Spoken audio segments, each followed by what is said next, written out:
Tuhan bersamamu. Inilah Injil suci menurut Lukas.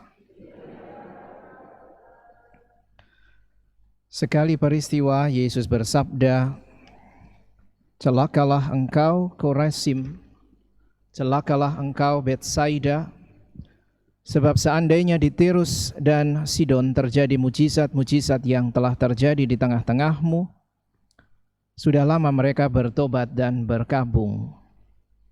Maka pada waktu penghakiman, tanggungan Tirus dan Sidon akan lebih ringan daripada tanggunganmu.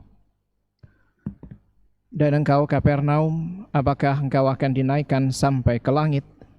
Tidak. Engkau akan diturunkan sampai ke dunia orang mati.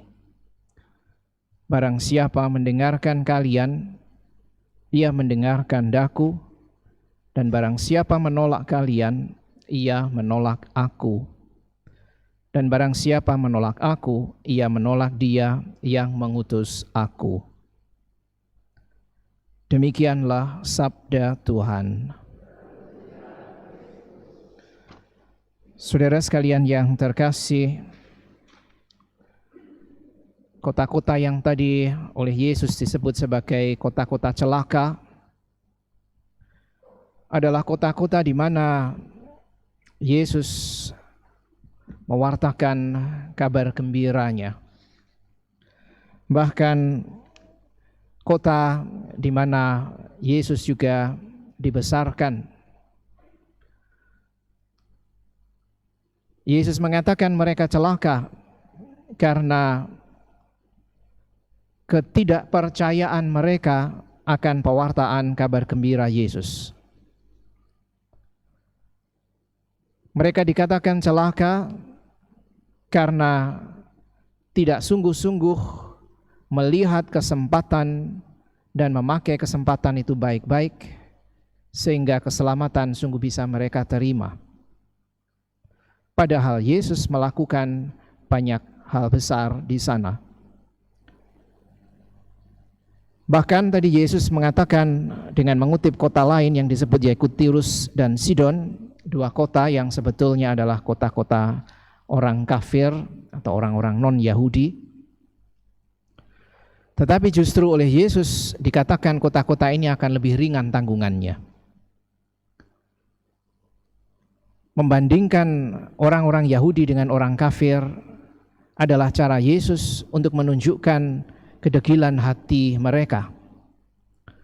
Kehadiran Yesus ternyata tidak membuat mereka percaya dan menerima apa yang Yesus lakukan dan wartakan.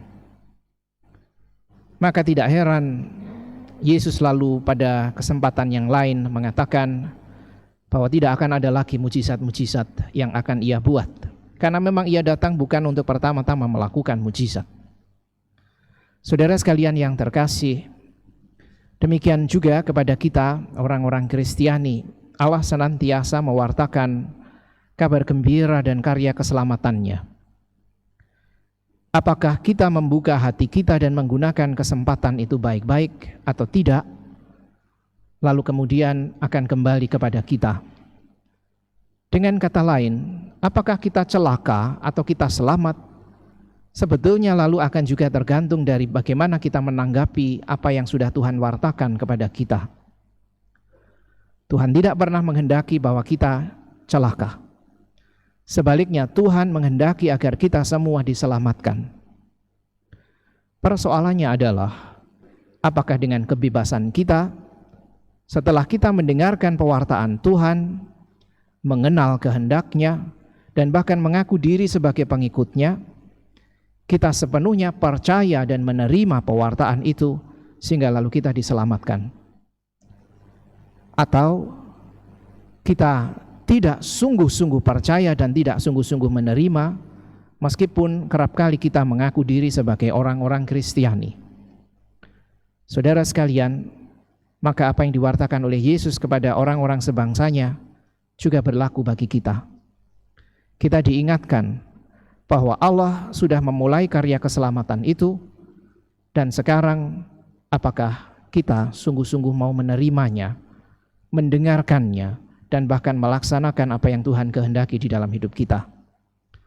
Semoga dengan kesadaran bahwa Allah sudah lebih dahulu memulai karya keselamatan itu di dalam hidup kita masing-masing, lalu kita sungguh-sungguh melihat hidup kita sebagai kesempatan yang berharga untuk semakin berani memuliakan Allah. Dengan setiap pilihan hidup kita, dengan setiap keterlibatan hidup, dan dengan setiap pilihan-pilihan iman kita setiap hari. Kiranya dalam setiap pilihan itulah keputusan kita akan terus diuji dan dimurnikan. Beranikah kita memberikan diri kita sepenuhnya kepada Tuhan yang sudah lebih dahulu memulai itu? Atau kadang-kadang justru kita mengabaikan, mungkin memandang tidak penting, atau bahkan menyingkirkannya karena kita merasa bahwa kehendak Tuhan menyulitkan kita.